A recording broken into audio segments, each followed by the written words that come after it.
مزید رپورٹ کر گئے لیاری چا جواد علی۔ جی جواد علی، کیا تفصیلات ہیں اس حوالے سے؟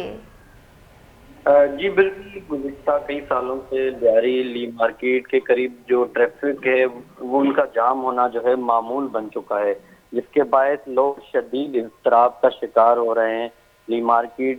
کے اطراف جو تجاوزات ہیں اور جو بڑی ہیوی جو ٹریفک ہے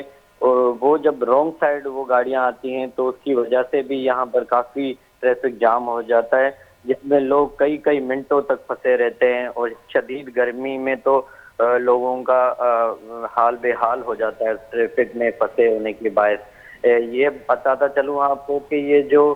مقام ہے لی مارکیٹ کا، یہ جگہ اس جگہ سے لوگ لیاری کی طرف جاتے ہیں، اور لیاری کی جو ٹریفک کے جو لوگ ہیں وہاں کے وہ صدر اور دیگر مقامات کی طرف جاتے ہیں، تو یہیں سے ان کا سارا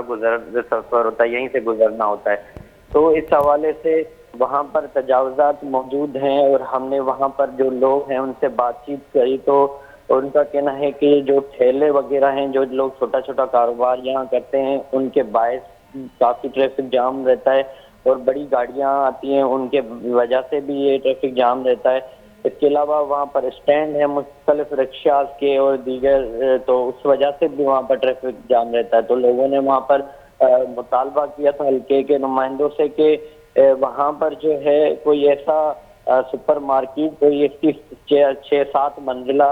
عمارت بنائی جائے جس میں کوئی انڈر گراؤنڈ پارکنگ کا بندوبست کیا جائے، یا جو مارکیٹ جو ٹھیلے وغیرہ ہیں ان کو بھی وہاں شفٹ کیا جائے، ان کو ایک متبادل روزگار فراہم کیا جائے، تاکہ وہ سڑک پر کھڑے ہو کر اس طرح روزگار نہ کریں کہ جس سے ٹریفک متاثر ہو۔ ان کا کہنا ہے کہ اگر وہاں پر کوئی اس طرح کی چیزیں بنیں گی سپر مارکیٹ وغیرہ، تو یہ ساری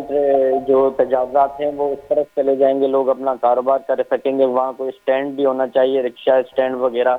تو اس وجہ سے بھی جو ہے اس کے بعد یہاں پر جو ٹریفک کی روانگی ہے وہ بھی متاثر نہیں ہوگی۔ آپ کو بتاتا چلوں کہ وہاں پر ٹریفک پولیس اہلکار بھی موجود ہیں، اس کے بعد بھی جو ہے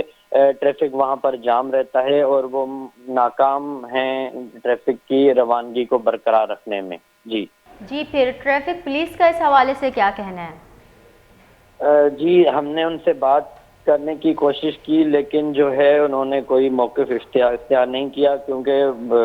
بات انہوں نے یہ کہی ہے کہ ہم سرکاری ملازم ہیں اور ہم بات نہیں کر سکتے اس معاملے پہ اس طرح، لیکن ہم کوشش کرتے ہیں اپنی طرف سے کہ ہم سے ٹریفک کی روانگی کو بحال رکھیں۔ جی بہت بہت شکریہ جواد علی تفصیلات سے آگاہ کرنے کے لیے۔